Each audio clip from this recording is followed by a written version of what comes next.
Rehydration clauses. A rehydration clause is a contract term that limits how much weight a fighter can regain after the official weigh-in. It is typically pushed by the side with greater negotiating leverage. The contract for Canelo Alvarez versus Sergey Kovalev required both fighters to weigh in at or under 175 pounds on Friday, then return for a second weigh-in on fight day with a limit of 185 pounds. Sergey Kovalev made weight at 175, while Canelo Alvarez came in slightly under. On fight day, both fighters were within the agreed limit. Canelo stopped Kovalev in the 11th round. Canelo had used a stricter and more clearly enforced version 4 months earlier against Daniel Jacobs. Their contract set a 170-pound limit for a Saturday morning weight check, with a financial penalty of $250,000 per pound over. Jacobs came in at 173.6 pounds and was fined, with widely reported estimates ranging from roughly $600,000 to $1 million,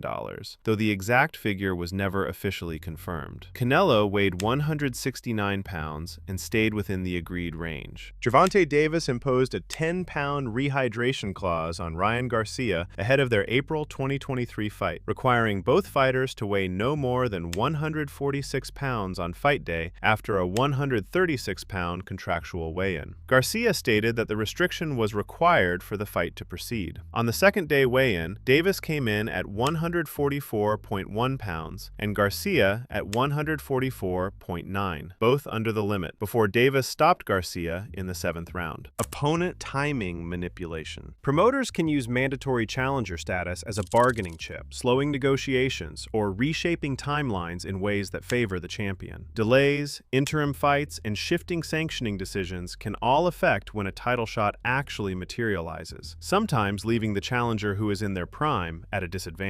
Dominic Breazeale was elevated to mandatory challenger status for Deontay Wilder after winning a final eliminator in 2017. He did not receive this title shot until May 2019. During that span, Breazeale remained active with multiple fights rather than sitting idle, while Wilder also defended his title against other opponents. When they finally met, Wilder knocked Breazeale out in the 1st round. Dillian Whyte spent years in contention for a WBC heavyweight title shot before finally facing Tyson Fury in 2022. The timeline was complicated by interim titles, shifting mandatory status, sanctioning body rulings, and external factors, including legal action taken by Whyte to secure his opportunity. While the long wait became a major talking point, it was not a continuous or uninterrupted mandatory period. When the fight was eventually made, Fury stopped Whyte in the 6th round. Promoter conflicts of interest. When one business structure sits on both sides of a fight, the same hands control negotiations, event terms, and the money flowing in both directions. Boxing has always blurred the line between manager, advisor, and promoter, sometimes by accident, sometimes by design. Al Haymon built one of the largest fighter rosters in the sport's history, while operating formally as an advisor rather than a promoter, a distinction that matters under the Muhammad Ali Boxing Reform Act. At his peak, Haymon had relationships with over 150 fighters, enough to control both corners of a significant portion of major bouts. Golden Boy Promotions sued him for $300 million in 2015, alleging his network was squeezing rival promoters out of access to top-ranked fighters entirely. Don King's relationship with Mike Tyson was the most-watched version of the same problem. King served simultaneously as Tyson's promoter and, critics argued, effectively as his manager, the person who was supposed to negotiate against King on Tyson's behalf. By the time Tyson sued in 1998, he claimed King had stolen roughly $100 million from him over the course of their relationship. King settled for an amount publicly reported at around $14 million.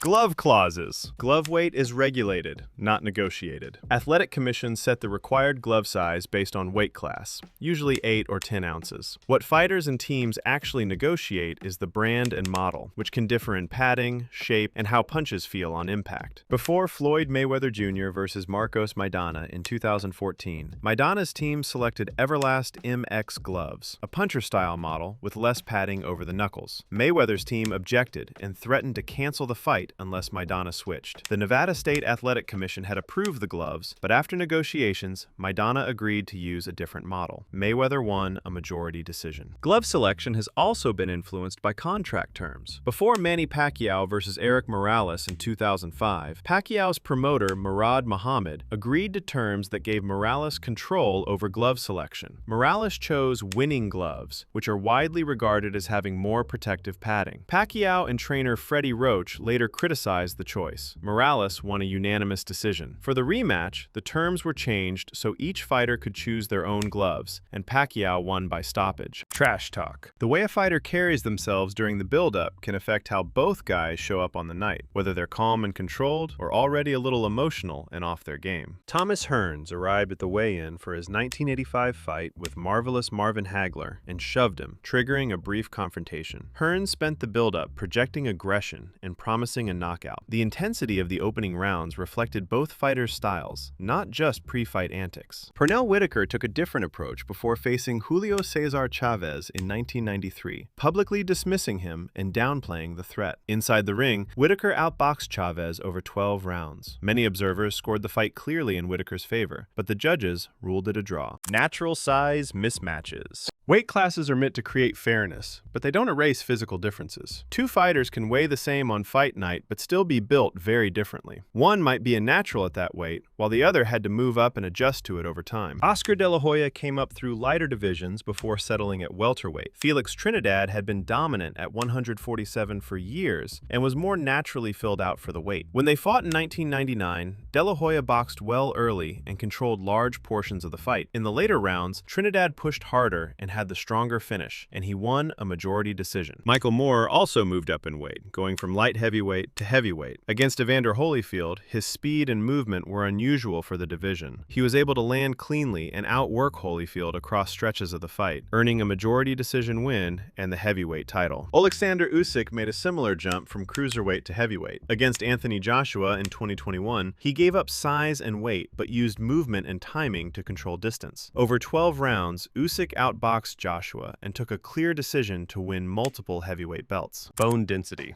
Two fighters can be the same height, the same weight, and trained by equally qualified coaches, and one of them will still be able to absorb punches the other cannot. Bone density builds during childhood and adolescence through nutrition and physical development. By the time a fighter turns professional, that foundation is already set, and no training program changes it. A fighter who grew up with better access to food, calcium, and weight-bearing activity as a kid walks into the ring with denser bones than someone who did not, regardless of how hard either of them trained as adults. Marvin Hagler was never knocked down from a punch across 67 professional fights. In his 1985 fight with Thomas Hearns, he absorbed right hands in the opening round that had previously dropped Roberto Duran and Juan Roldan. A gash opened above his eye. He kept walking forward and stopped Hearns in round 3. John Mugabe, one of the hardest punchers Hagler ever faced, landed an uppercut clean in their 1986 fight. Hagler regrouped and stopped him in round 11. Vitaly Klitschko fought 47 professional fights against elite heavyweights and was never once knocked down. Lennox Lewis cut him so badly in 2003 that the fight was stopped due to the damage, but Lewis never put him on the canvas despite landing clean. Chris Arreola hit him flush repeatedly in 2009 and could not drop him. Shannon Briggs landed hard shots in 2010 and got the same result. Conditioning keeps a fighter's stamina up. It does not explain why clean right hands that dropped other heavyweights bounced off Vitaly without dropping him. Hand-picked referees. A referee has a major influence on how a fight unfolds. They control the pace, decide when to step in, when to let fighters work, and how to interpret key moments like knockdowns or stoppages. In close fights, those decisions can matter just as much as the punches. Before Meldrick Taylor versus Julio Cesar Chavez, Taylor's trainer Lou Duva did raise concerns about the assignment of referee Richard Steele, citing potential conflict concerns due to Steele's history of working high-profile fights involving promoter Don King. The commission still assigned Steele to the bout. Taylor boxed effectively for most of the fight and was ahead on 2 scorecards going into the final seconds of the 12th round. Chavez knocked him down late, Taylor got up, and Steele stopped the fight with seconds remaining. The decision remains one of the most debated stoppages in boxing history. In Mike Tyson versus Donovan Ivan Ruddock 2. Richard Steele also served as referee in a stoppage win for Tyson. The fight ended in the 7th round after Tyson landed a series of punches and Steele stepped in. The stoppage was criticized by some observers and Ruddock's team, though it stood officially. In Abner Mares versus Joseph Agbeko, referee Russell Mora repeatedly warned but did not deduct points for low blows from Mares during the fight. The decision was widely criticized by commentators, including HBO analysts, and Mares won by majority decision. Southpaw. Only around 10% of the population is left-handed, and in boxing that means most fighters grow up almost exclusively facing orthodox opponents. As a result, when a southpaw shows up, it changes the geometry of the fight. The lead foot battle flips, the jab comes from the opposite side, and the angles you normally rely on don't line up the same way. Even experienced fighters can look off rhythm when they don't get enough reps against that stance. Roy Jones Jr. entered his 2004 fight with Antonio Tarver after years at the top of the sport, with speed and reflexes that had largely defined his style. Tarver fought as a southpaw, which meant Jones had to adjust to different entry angles, especially on his right hand and lead positioning. In their first meeting, the fight stayed competitive early, with Jones using movement and speed to control space. But in the second round, as Jones moved in and looked to engage, Tarver timed him and landed a clean left-hand counter that caught Jones flush. Jones went down hard and was unable to beat the count, suffering the first knockout loss of his professional career. The result immediately led to questions about timing, age, and whether the pace of Jones's previous fights moving up in weight had affected his durability. Joe Calzaghe, also a southpaw, faced Jeff Lacey in 2006 in a unification fight at super middleweight. Lacey entered the bout as a highly favored, heavy-handed puncher with a reputation for stopping opponents early. From the opening rounds, Calzaghe used high-volume punching, constant angle changes, and lateral movement to force Lacey out of position. As the fight progressed, Calzaghe's pace increased rather than dropped. He consistently beat Lacey to the punch, especially with quick flurries that came from unexpected angles due to the southpaw stance. Over 12 rounds, Calzaghe maintained control of distance and rhythm, landing at a far higher output while limiting Lacey's clean power shots. He won a clear, unanimous decision.